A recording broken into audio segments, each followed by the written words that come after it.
Mesdames, Messieurs, c'est un plaisir de vous retrouver ce jour pour une autre sortie du point de l'économie.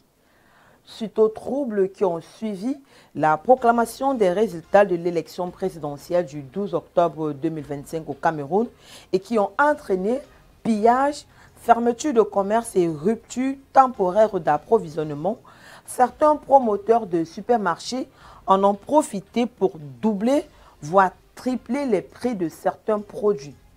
Des augmentations soudaines sur divers produits de base tels que les huiles, les pâtes alimentaires, le riz, le sucre et boîtes de conserve dont certains supermarchés de Douala et Yaoundé ont grimpé de 10 à 25% en quelques jours. Face à cet état de choses, le ministre du Commerce, Luc Magwambaga Tangana, a tiré la sonnette d'alarme face à cette hausse injustifiée des prix.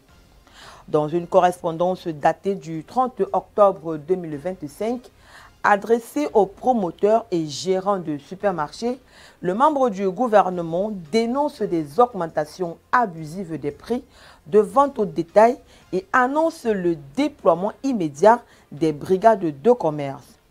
Dans un contexte où le pouvoir d'achat des ménages reste sous pression, ces hausses suscitent de vives inquiétudes. Le gouvernement camerounais redoute un effet domino sur les marchés de détail susceptible de raviver les tensions sociales. C'est d'ailleurs pourquoi le ministre a instruit la Brigade nationale des contrôles et de la répression des fraudes ainsi que ses démembrements territoriaux de procéder à des inspections dans les établissements concernés afin de rétablir sans délai les prix antérieurs.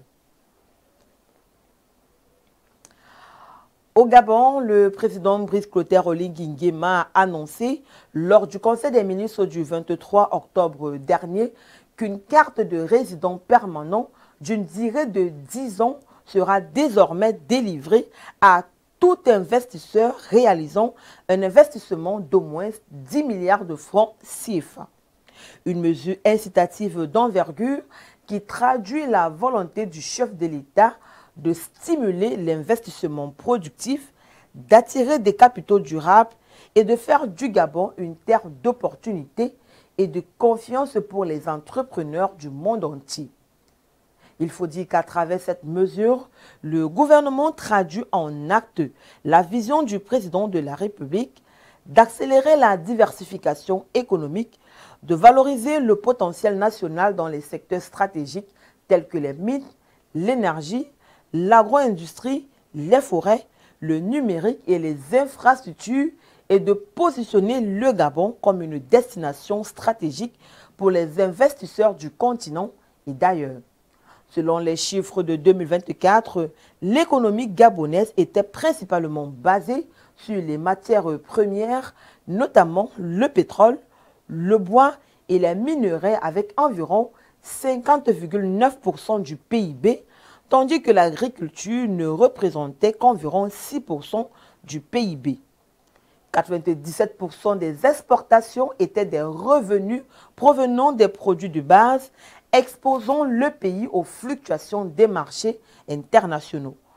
Dans un contexte mondial marqué par la recherche de nouvelles zones de croissance, cette carte de résident permanent de 10 ans représente un signal fort de stabilité, de confiance et d'ouverture adressée à la communauté des affaires internationales. Pour ce mois de novembre 2025, le gouvernement ivoirien a baissé de 10 francs CFA le prix de super sans-plomb vendu à la pompe.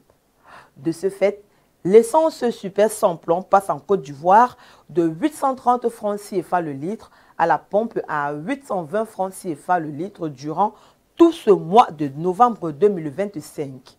Ce combustible avait connu une baisse de 25 francs CFA en septembre et de 20 francs CFA en avril 2025 en raison des coûts mondiaux. Selon une note de la Direction générale des hydrocarbures de Côte d'Ivoire, les prix des autres produits demeurent inchangés. Le gasoil, beaucoup utilisé dans le secteur du transport, lui, reste inchangé à 675 francs CFA le litre. Le prix du litre de gasoil a chuté en septembre, passant de 700 francs CFA le litre à 675 francs CFA, soit une baisse de 25 francs CFA. En avril 2025, il avait connu une réduction de 15 francs CFA le litre, passant de 715 francs à 700 francs CFA. Le pétrole lampant reste à 705 francs CFA le litre. Concernant le gaz butane, les prix restent stables selon la capacité de la bouteille. Ainsi, la bouteille de B6 coûte 2000 francs CFA, 5200 francs CFA pour la B12. La bouteille de 15 kg revient à 6965 francs CFA, celle de 17,5 kg à 8125 francs CFA, celle de 25 kg à 11 610 francs CFA et le conditionnement de 28 kg à 13 000 francs CFA. Le ministère rappelle que ces prix doivent être affichés dans tous les points de vente pendant toute la période de validité. Tout contrevenant s'expose à des sanctions conformément au texte en vigueur. Au Niger, le gouvernement a annoncé l'instauration de 11 nouvelles mesures fiscales destinées à renforcer le fonds de solidarité pour la sauvegarde de la patrie. Selon les informations du site de Sika Finance, ces mesures dévoilées le 30 octobre à Niamey visent à soutenir la résilience économique et sécuritaire du pays tout en augmentant significativement les ressources du fonds dont la mission est d'appuyer la défense nationale, la sécurité alimentaire et le développement socio-économique. Adoptée lors du Conseil des ministres du 22 octobre dernier, cette nouvelle ordonnance impose à tous les travailleurs, qu'ils soient issus du secteur public, parapublic ou privé, un prélèvement de 1% sur les salaires mensuels. Les personnalités publiques, y compris les membres du gouvernement, les dirigeants d'institutions et les cadres supérieurs verront leur indemnité de responsabilité ou de représentation pensionnée de 25% à 100% selon leur rang. Les grandes entreprises opérant dans les secteurs stratégiques devront contribuer à hauteur de 1 à 2% de leur chiffre d'affaires. Par ailleurs, les importations de biens de luxe seront taxées entre 3% et 12% de leur valeur. Les exportations agropastorales et halieutiques seront soumises à une taxe de 4%, tandis qu'un prélèvement de 0,5% sera appliqué sur la valeur hors taxe des marchés publics. Les ONG et associations nationales devront désormais verser une contribution mensuelle obligatoire. 10 000 francs CFA pour les petites structures, 20 000 francs CFA pour les moyennes et 100 000 francs CFA pour les grandes. Mesdames, Messieurs, c'est ici que nous refermons cette édition du Point de l'économie. Merci de l'avoir suivi. Les programmes se poursuivent sur Reflet d'Afrique Télévision.